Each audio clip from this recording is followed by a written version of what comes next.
Thanks so much, Carla. Good morning, everyone. I just called you Carla. Sorry, Michelle. Angry parents in Sherwood Park are trying to save Jean Vanier Catholic School. Last night they met, concerned about the possible closure at the end of the school year.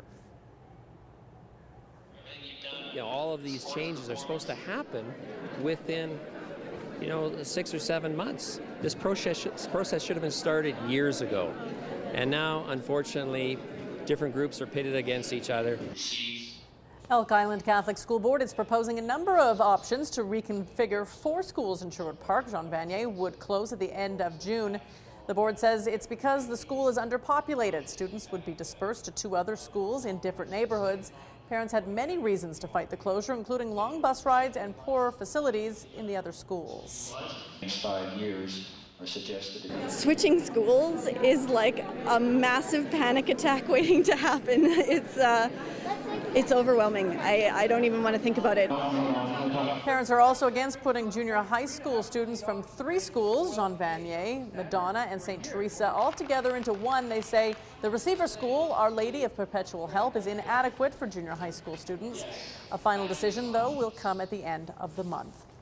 The family of a nurse murdered 4 years ago say they are shocked her ex-boyfriend is accused of killing her. Honestly, when I first, no. That's my honest answer. But then you just never know. Chanel Pierre's body was found in a burning car on March 12, 2008. Police say she had just left work at the Misericordia Hospital. Her car was in flames a half an hour later. She was shot dead before the car was torched. Police charged Pierre's ex with first-degree murder after an exhaustive 4-year investigation. We viewed in real time hundreds of hours of videotape. We went through hundreds of telephone call logs, and most importantly, we interviewed dozens of witnesses. 43-year-old Devon Hugh Saunders is charged in Pierre's murder. Police say they arrested him at a Southside superstore where he was working. 2 people are dead after the pickup truck they were in collided with another pickup near Elk Island Park. At this point, we're still trying to determine why, but one of the trucks rear-ended the other one. Ultimately, both trucks ended up into the ditch. Police say it looks like the 2 victims weren't wearing seatbelts. The man and woman were ejected from their truck. The crash happened on Highway 16 just outside the entrance of Elk Island National Park. The driver of the other pickup was not hurt. Investigators say road conditions were good at the time. Well, if it feels like deja vu, that's because it is. Once again, Air Canada is facing a threat of the strike. When does it stop?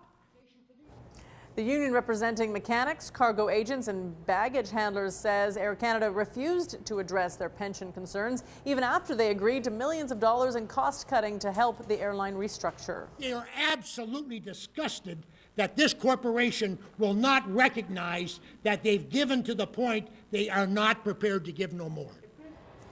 Labour Minister Lisa Raitt is urging both sides to resume meaningful negotiations in order to avoid travel disruptions. Last month, she stepped in to impose a 6-month mediation process with Air Canada's pilots. And last September, Raitt threatened back-to-work legislation, which resulted in a deal with flight attendants.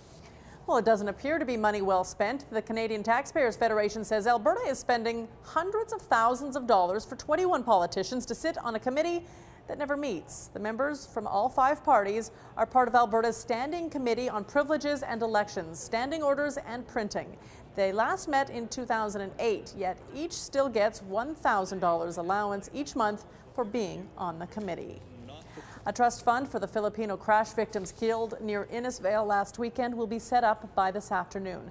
People will be able to donate to the fund at an ATB branch. There's also going to be a memorial service on Sunday for the 4 victims at Hainstock's funeral home. 2 men and 2 women were killed this past Sunday after their SUV was hit head-on by a Range Rover going the wrong way. A 5th woman survived the crash. All 5 were temporary foreign workers. The Range Rover's driver is facing 14 charges, including 4 counts of impaired driving causing death. An Edmonton man is facing a slew of drug-related charges after police raided a sophisticated grow-op in our city. The Alberta Law Enforcement Response Team seized more than 500 marijuana plants from this Northside house. Officers say the street value for the plants comes in at more than $500,000. Police also found 13.5 pounds of marijuana packaged up ready to get on the street, and about $35,000 in growing equipment. 33-year-old Najib Mana faces charges. City councillors are turning to the federal government for more information on what to do with the high-level bridge waterfall. When the report came, it was interesting. They hadn't talked with Environment Canada or Alberta Environment to see what the issue is all about, other than what the letter said and how we can. Is there other ways around it?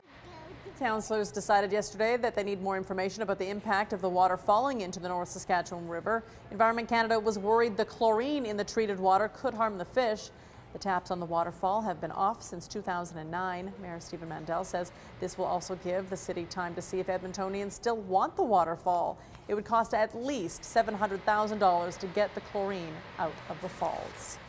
Well, for a music festival that started as a barn party in its 8th year, it's attracting some pretty big names. Billy Talent and metal band Korn will headline this year's festival just outside of Gibbons.